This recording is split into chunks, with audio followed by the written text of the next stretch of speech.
हमारे साथ ये इतना बड़ा जो प्रोग्राम साथ में मिलके ऑर्गेनाइज किया है, तो आप इसको कैसे देखते हैं? क्या ये इससे आगे चल के क्या होने वाला है? क्या बदलाव आएंगे? नहीं, ये तो हम IGRMS की को शुक्रिया अदा करना चाह रहे हैं कि इतना अच्छा कार्यक्रम आपकी कोलैबोरेशन में हुआ है।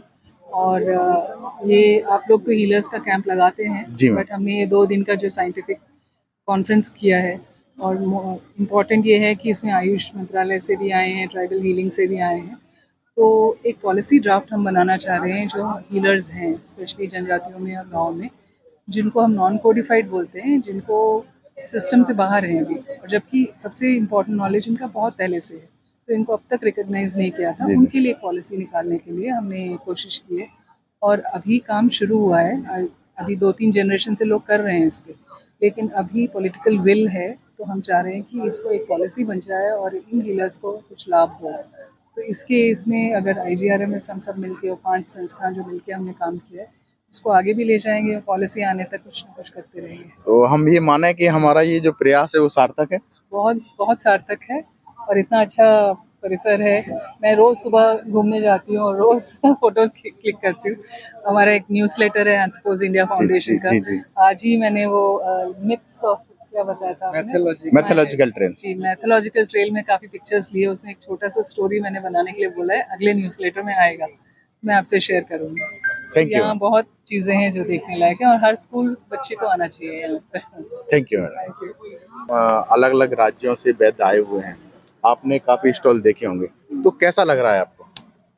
बहुत अच्छा लग रहा है, और मुझे लगता है कि जो हमारे स्कूल में जो बच्चे हैं, उनको ये जानना बहुत ज़रूरी है, देखना और समझना बहुत ज़रूरी है, क्योंकि जो हमारा ज्ञान परंपरा का हिस्सा रहा है, वाचिक परंपरा का, वो खोता जा रहा है। और अगर अगर 80 साल के वैद्य हैं या महिला वैद्य है या लोक चिकित्सक हैं, ये ज्ञान उनके साथ ही चला ना जाए, तो इसको बचाए रखने के लिए हमें, जो हमारे संवाहक हैं, जो अभी युवा हो रहे हैं और अगली पीढ़ियों में ले जाएंगे, तो हमारे स्कूल के जो बच्चे हैं वो अभी हैं, हमें उनको इससे जोड़ना बहुत ज़रूरी है। और ये जो आपका प्रयास है कि आपने ये 5 दिवसीय कार्यशाला का आयोजन किया है पूरे भारत से, इतने दूर दराज के जनजातीय इलाकों से लोगों को इतना प्रयास करके, इतना मेहनत करके जोड़ के यहाँ पे इतनी दुर्गम यात्राओं से यहाँ तक पहुँचाया है, मुझे लगता है कि इसको और सार्थक बनाना चाहिए। Thank you. आपको मैं देख रहा हूँ पिछले 2 दिन से आप इस कैंपस में हैं,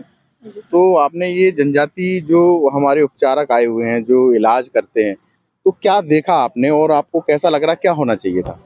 फर्स्ट ऑफ ऑल मैं बहुत खुश हूँ कि मुझे जनजाति लोगों से उनकी शिक्षा मैं देखी तो बहुत खुशी हुई, क्योंकि हमारे शिक्षा नीति में ये चीज़ को शामिल करने की बात कही जा रही है और अभी तक उस पर कुछ काम नहीं किया गया।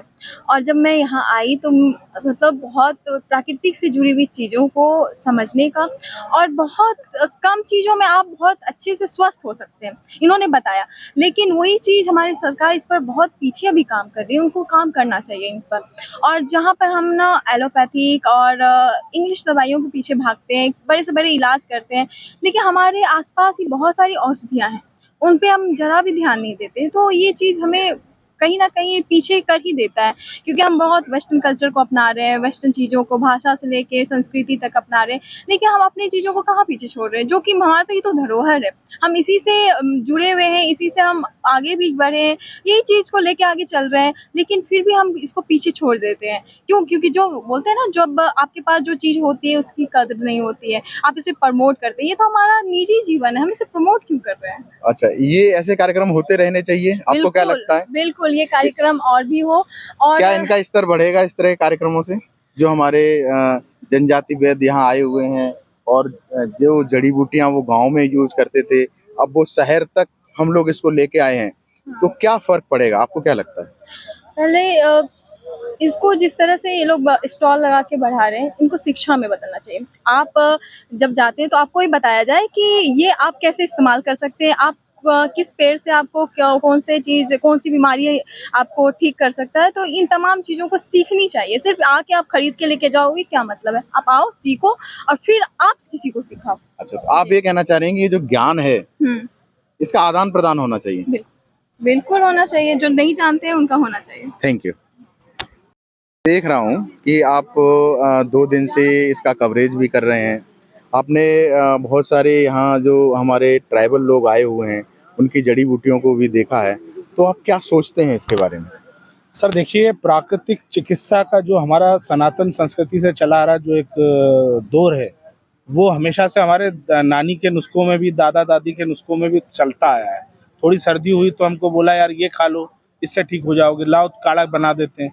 तो ये हमारी संस्कृति में रसा बसा है। जी सर। लेकिन दुर्भाग्य के इतने अच्छे चिकित्सकों को जो कि वन वन में रहते हैं और हमारे लिए जड़ी बूटियों को खोजते हैं, वन औषधि खोजते हैं और हम तक पहुंचाना चाहते हैं, लेकिन हमारी ये विडंबना है कि हम उन तक नहीं पहुंच पाते और उनसे हमारे संपर्क नहीं हो पाते।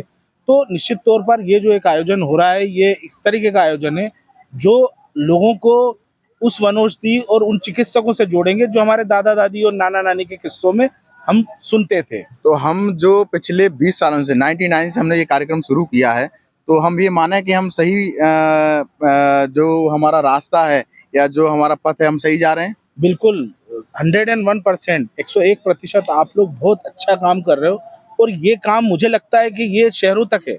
गाँव में तो कहीं न कहीं ये लोग हैं, लेकिन इनको अब वो समय आ गया है जब आप इनके लिए भी अस्पताल तैयार कीजिए।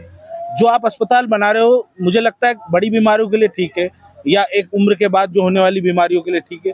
लेकिन जो जनरल बीमारियाँ हैं, जो बुखार है, आप देखिए कोविड में क्या हुआ है? कोविड में हमने वनौषधि के महत्व को समझा है। आप देखिए कि 100 में से 90% दवाएँ फेल हुई और जो बाकी दवाएँ पास हुई वो केवल और केवल वनौषधि थी। हमने उससे कई हद तक अपने आप को जीवन रक्षा करने में महत्वपूर्ण साबित। सर, तो आप ये आयोजन को मैं समझता हूँ इसको मध्यम वर्गीय शहरों तक भी ले जाइए साहब, बहुत ज़रूरत है लोगों को। हम पिछले 12 से 15 वहाँ तक ले जा चुके हैं। सर, मीडिया को क्या करना चाहिए इसके क्षेत्र में? सिर्फ थोड़ा मीडिया पूछूँगा। में आदरणीय मीडिया को इस चीज़ों को फैलाना चाहिए। आप जो कर रहे हो ये काम एक नागरिक को करना चाहिए। नागरिक पत्रकारों को ऐसे वीडियो, ऐसी चीज़ों को प्रमोट करना चाहिए, बहुत ज़रूरी आवश्यक है। Thank you sir.